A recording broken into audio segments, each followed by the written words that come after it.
ഗീതു മോഹൻദാസ് സിനിമയല്ല, ഇതൊരു യഷിന്റെ സിനിമയല്ല. At the end of the day ഇത് ഫസ്റ്റ് ഹാഫില് കുറെ വെടിവെപ്പ്, നല്ല എസ്തെറ്റിക്കലായി, നല്ല നല്ല വൃത്തിക്ക് നല്ല ഭംഗിയിലൊക്കെ ചെയ്തു വെച്ചിട്ടുണ്ട്. കാണാൻ നല്ല രസമുണ്ടായിരുന്നു സ്ക്രീൻ, നമ്മൾ തിയേറ്ററിൽ സാധനമൊക്കെ ഒന്ന് കാണുമ്പോൾ. പക്ഷെ 3 മണിക്കൂറിനാളും കൂടുതലുള്ള ഒരു സിനിമ, കുറെ സീൻസ് കുത്തി നിറച്ച്, കുറെ വെടിവെപ്പും കുറെ ബോംബ് പൊട്ടിക്കലും, യശ് കുറെ ചുള്ളനായിട്ട് അങ്ങോട്ടും ഇങ്ങോട്ടും കിടന്ന് നടക്കുന്നുണ്ട്. യശ് നല്ല സ്വാഗ് ഉണ്ട്, അടിപൊളി അഭിനയമാണ് യഷിന്റെ.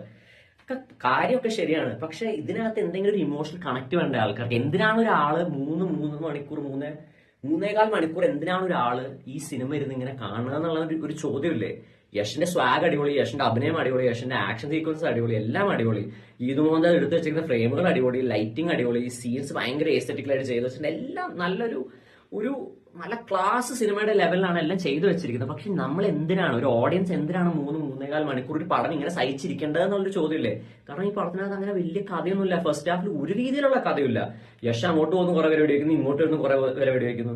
ഈ പടത്തിന് ഒരു ചെറിയ കാര്യം നിങ്ങൾ ആലോചിച്ചത്, ഇതിനകത്ത് യഷിനും നയൻതാരയ്ക്കും പിന്നെ 1-2 സ്ത്രീ കഥാപാത്രങ്ങൾക്കും ഒരു കുട്ടിക്കും ഒഴിച്ച് വേറെ ക്യാരക്ടേഴ്സിന് ഡയലോഗ് പോലും ഇല്ല. ബാക്കിൽ നിൽക്കുന്ന ആൾക്കാർക്കും വില്ലനും ചുമ്മാ വന്ന് പോവാന്നുള്ളൊരു സംഭവം മാത്രമേ ഇതിനകത്ത് ചെയ്തു വെച്ചിട്ടുള്ളൂ. അപ്പൊ ബേസിക്കലി ഇതൊരു ഗീതു മോഹൻദാസ് സിനിമ അല്ലാതെയായി, ഇതൊരു യഷിന്റെ സിനിമ അല്ലാതെയായി പോയി. അങ്ങനെ രണ്ടുപേരുടെയും ഓഡിയൻസിനെ ഏലിയനേറ്റ് ചെയ്തൊരു സിനിമയായി മാറിയ അവസാനം ടോക്സിക് എന്ന് പറയുന്ന സിനിമ എനിക്ക് ഭയങ്കര ടോക്സിക് ആയിട്ടാണ് തോന്നിയത്. 3.25 മണിക്കൂർ തിയേറ്ററിനകത്ത് ഇതിങ്ങനെ കണ്ടുകൊണ്ടിരിക്കുക പറഞ്ഞാൽ ചില്ലറ പരിപാടിയൊന്നും ആയിരുന്നില്ല. സെക്കൻഡ് ഹാഫ് എനിക്ക് കമ്പാരിറ്റീവ്ലി കുറെ കൂടെ നന്നായിട്ട് തോന്നി.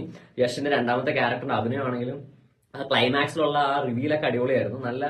നല്ലൊരു പഞ്ച് കിട്ടിയ ക്ലൈമാക്സ് ആയിരുന്നു. പക്ഷെ ഈ ക്ലൈമാക്സ് വരെ എത്തണ്ടേ മാനെ, അതാണ് പ്രശ്നം. അവിടെയാണ് ഈ പടം എന്നെ ഭയങ്കരമായിട്ട് ഡിസപ്പോയിന്റ് ചെയ്ത്.